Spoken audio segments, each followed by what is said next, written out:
Bonjour et bienvenue dans, dans cette 14e partie de notre tutoriel. Donc, la dernière fois, nous nous sommes arrêtés ici, donc au niveau de la classe validator, ok? Et quand vous cliquez ici, ça vous donne des erreurs si vous n'avez pas encore rempli. Et quand vous remplissez quelque chose qui est trop long par rapport aux conditions que nous avons posées, vous avez ce genre d'erreurs, ok? Et nous allons commencer par factoriser un peu certaines fonctions. Vous voyez que ici, nous pouvons, les deux fonctions ici qui font le poste, nous pouvons juste les réduire en un, ok? Et à ce niveau-là, je vais poser si. Je vais mettre par exemple des datas, ok? Je mets juste un name. Je dis name au préalable est égal à nul, ok? Et je vais faire ceci. Je pose si if, ok? Name, if dollar, name est égal, strictement égal à nul, ok? Qu'est-ce que je fais? Je vais faire quelque chose à l'intérieur et si ce n'est pas égal à name, else, je vais mettre juste un else en bas là, else, si ce n'est pas égal à name, je remonte ça, ok? Je vais remonter ça là-bas. Et là-bas, je vais juste faire return de $post, ok? Ok, ça je vous assure que ce n'est pas du tout aussi sécurisé parce que en faisant des slash post comme ça, des slash get, on peut vous envoyer par exemple au niveau de l'URL, on peut vous envoyer des balises. Par exemple, je peux dire par exemple, je dis user, ok, je t'envoie une balise, par exemple user, j'envoie par exemple spam et puis je mets du code juste là, ok. Quand je mets du code ici et au fait, quand tu vas appeler une fonction, par exemple get, il va te récupérer les codes et il va les traduire, il va les interpréter. Alors pour cela, on sécurise un peu avec du code, avec des fonctions HTML et PHP avec les HTML Entity. Ok, nous allons le faire plus tard, mais pour l'instant, nous continuons d'abord. Nous allons y retourner pour voir comment est-ce qu'on peut sécuriser nos histoires ici. Alors, voilà, donc là, je peux mettre ça. OK, voilà. Vous voyez que maintenant, à ce niveau, je peux supprimer celui-ci. J'ai économisé.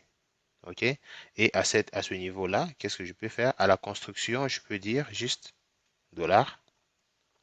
OK, dollar, dollar name. Et je peux aussi lui passer des paramètres à l'intérieur. OK, je peux lui passer un dollar name par exemple. Et, euh, et ce dollar name peut être égal d'abord à nul. Je pense que comme ça peut aller. Voilà. Je peux lui passer un dollar name là-bas. OK? D'accord. On y va. On peut continuer. Et vous voyez que je gagnais en espace. Et quand je descends encore ici en bas, et on descend toujours en bas. Alors, ce que je vais faire, c'est essayer aussi de revoir cette fonction à ce niveau-là. OK?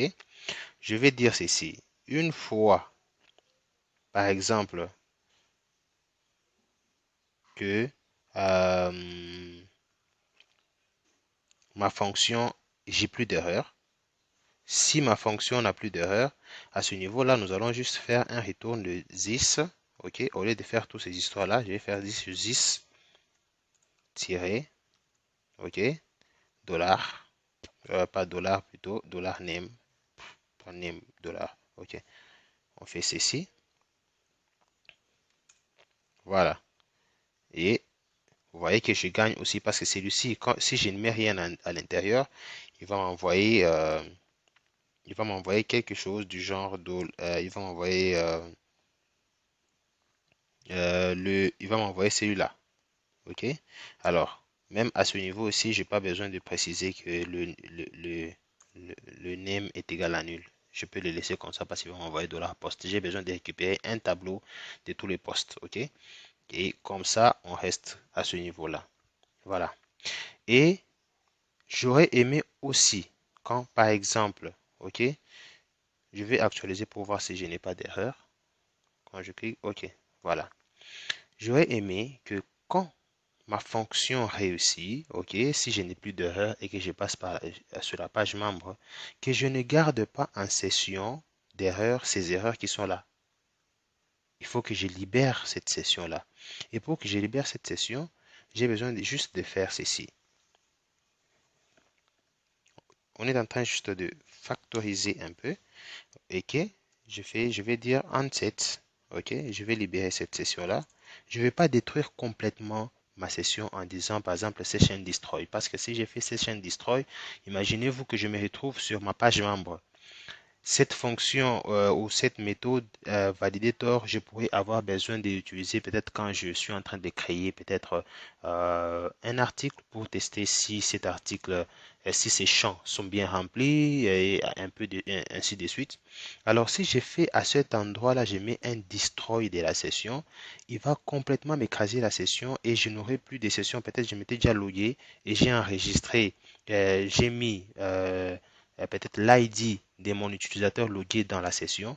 Et à ce moment-là, quand j'ai fait un destroy, il va directement écraser tout et je n'aurai plus d'ID de l'utilisateur et peut-être ça pourra me produire des bugs plus tard au niveau de mon application. Alors, j'ai besoin de cibler euh, une variable session pour que je puisse détruire ça. Et pour cibler, je vais juste faire un set.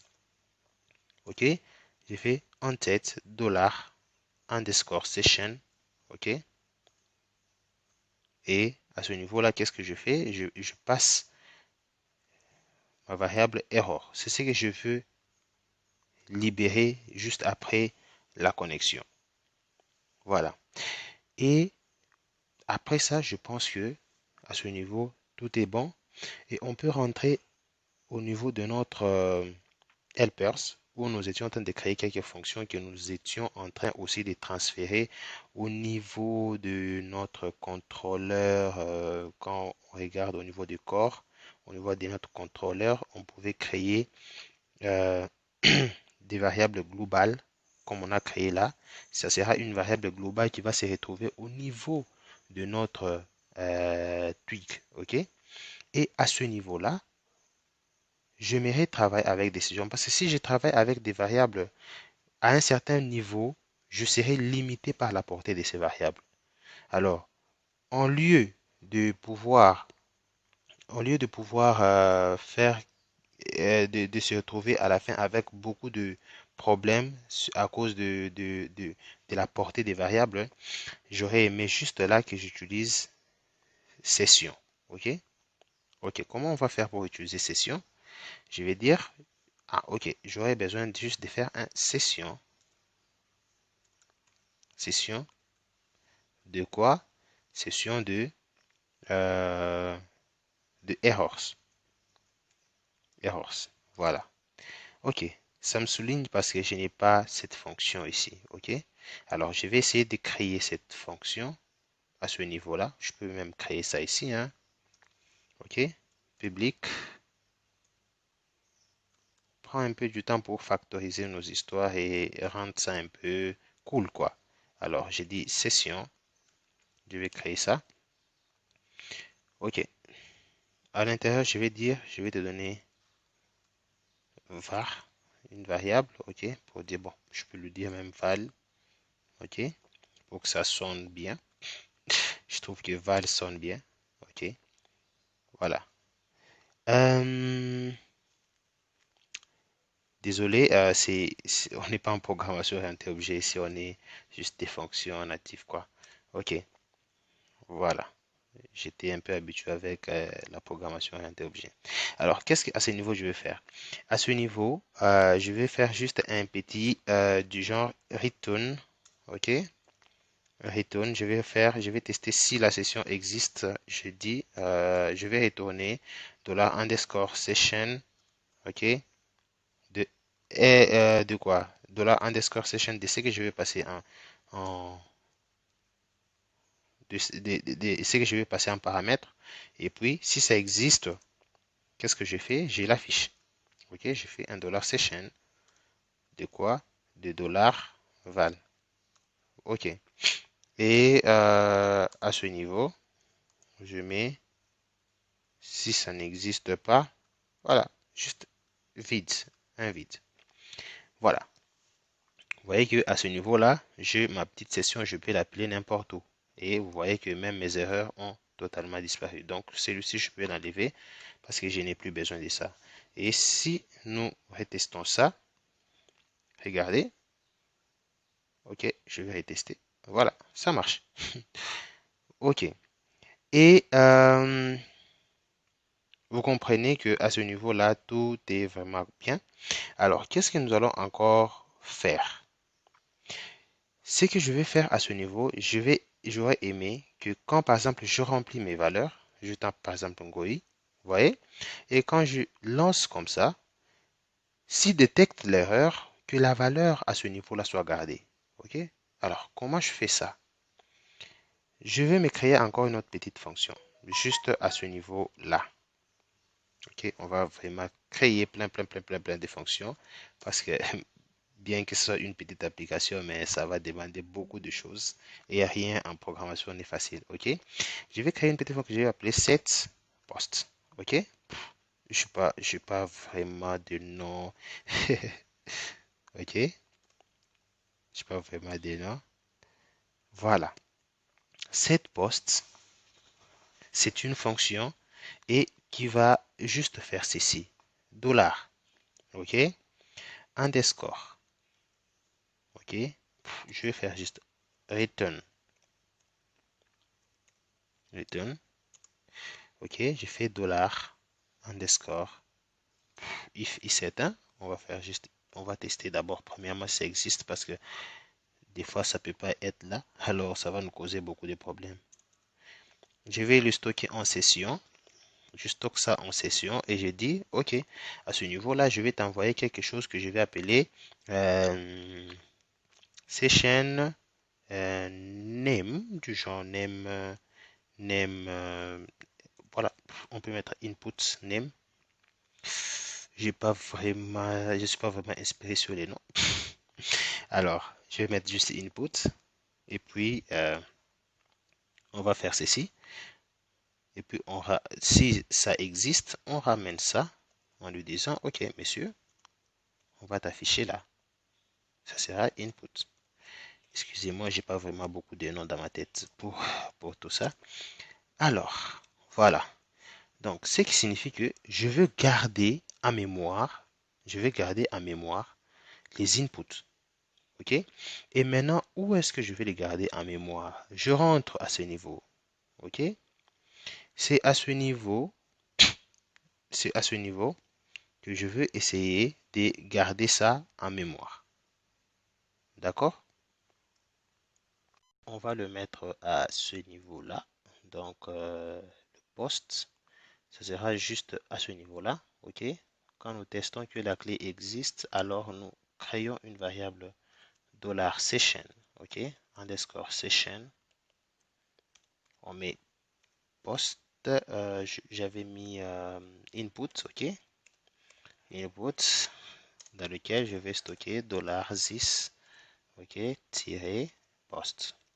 Alors, à ce moment-là, si tout est bon, nous aurons dans cette session, nous aurons un tableau qui contient tous les postes.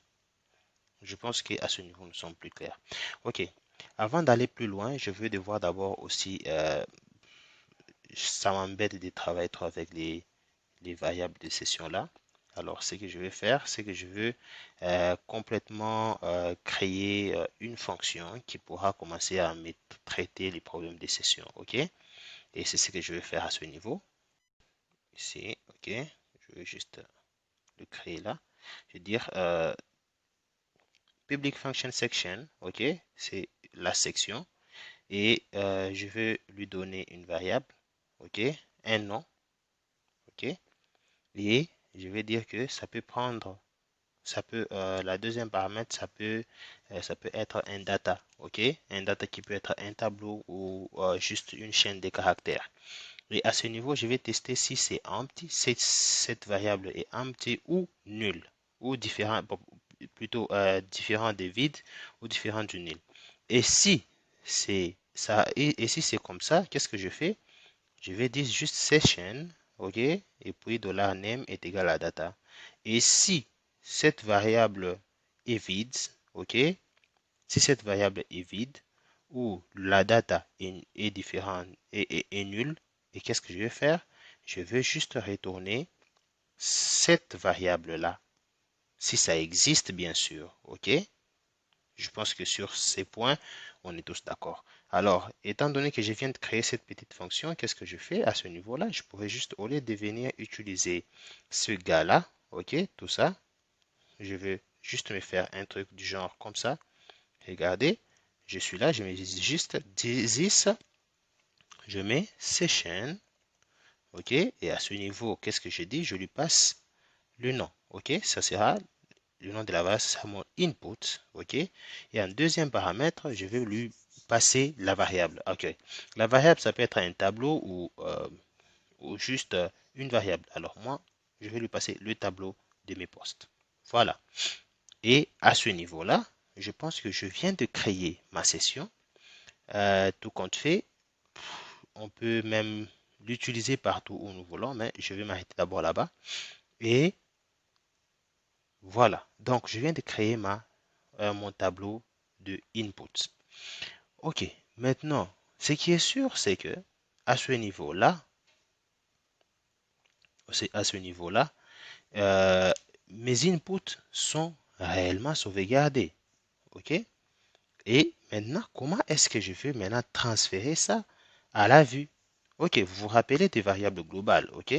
J'aurais besoin de me trimballer ça partout où je serai. Alors, pour que je me crée une variable globale, ça sera juste twig, tirer, et puis je vais mettre adds global, voilà, et je vais lui passer le nom de la variable, ok?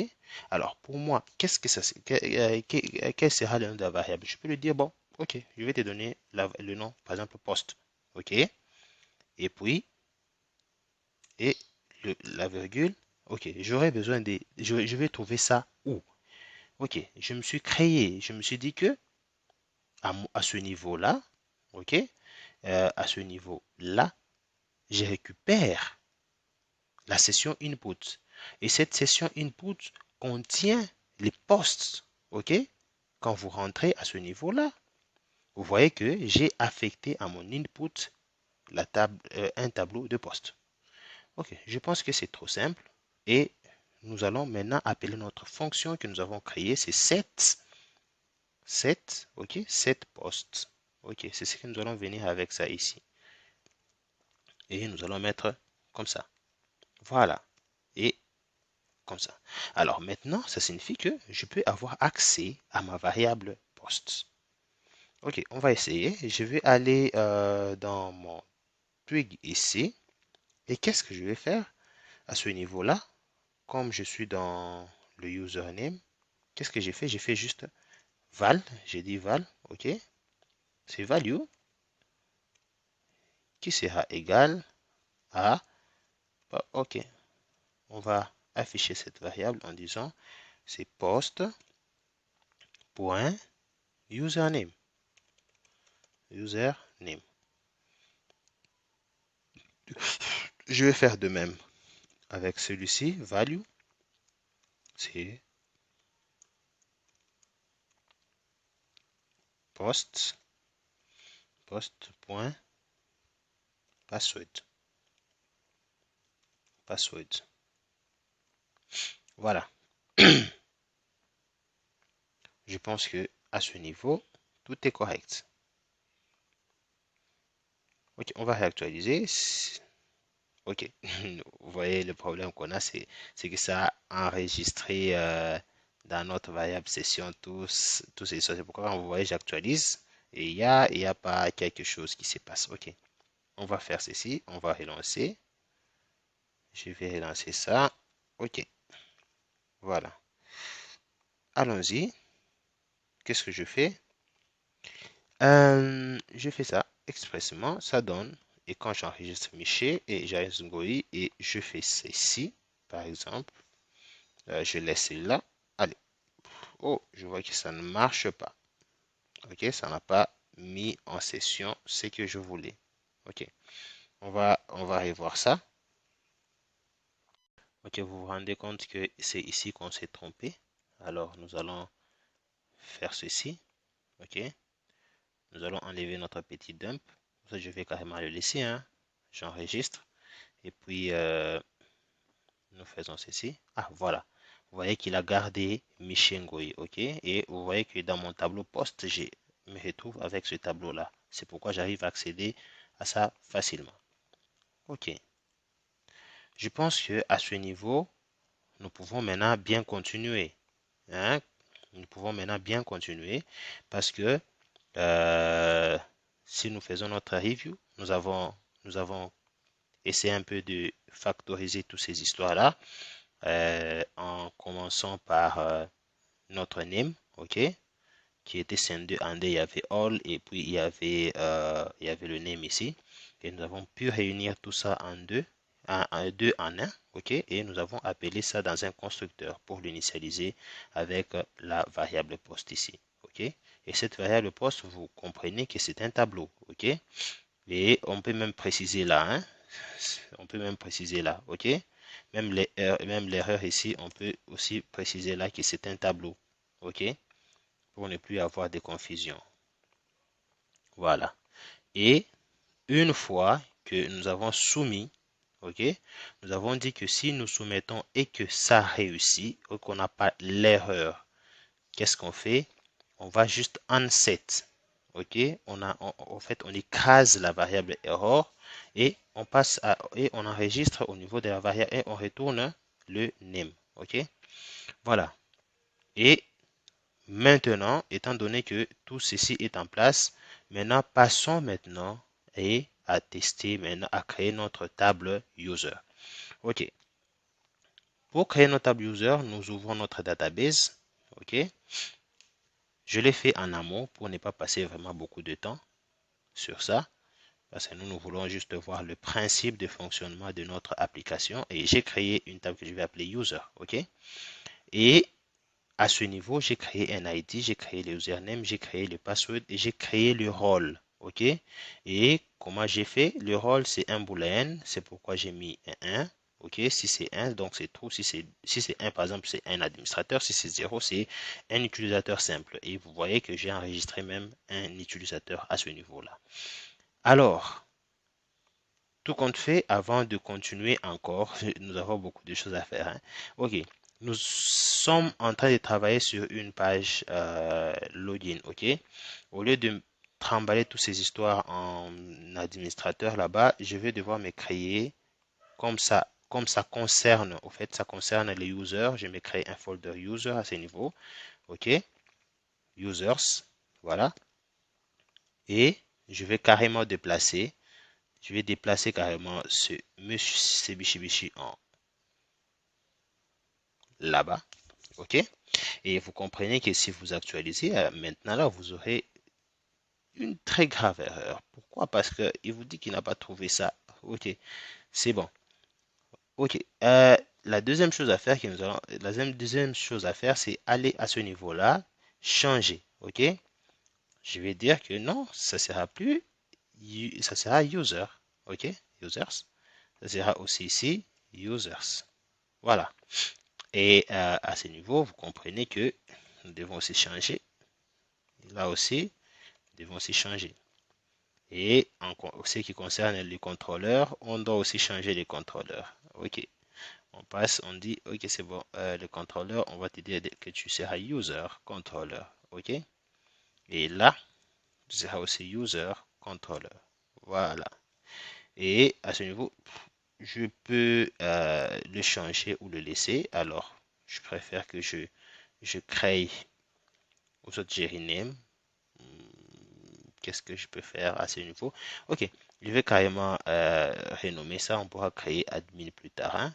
Ok, je vais carrément renommer ça en fonction de ce contrôleur que j'ai créé là. Ok, je dis, ok, tu vas t'appeler maintenant contrôleur, user controller.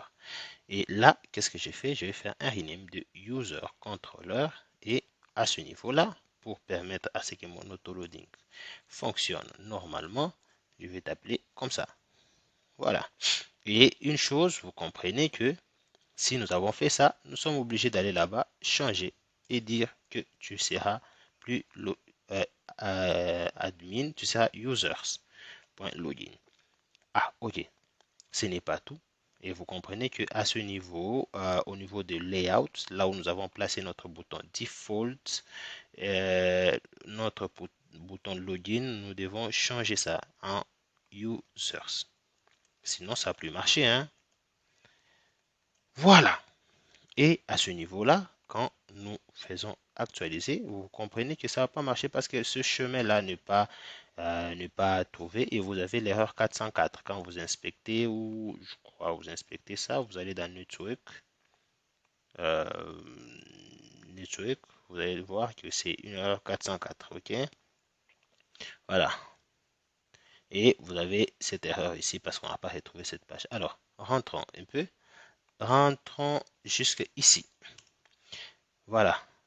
Quand je pars là, désolé, ok, je pars sur Signout, il me dit, ok, le template admin.store n'est pas retrouvé. Ok, pourquoi il me dit ça? Parce que dans mon contrôleur, user controller, j'ai laissé ces messieurs-là. Alors, je les change aussi, je les mets comme ça. Voilà. Et quand je l'actualise, voilà, tout est bon.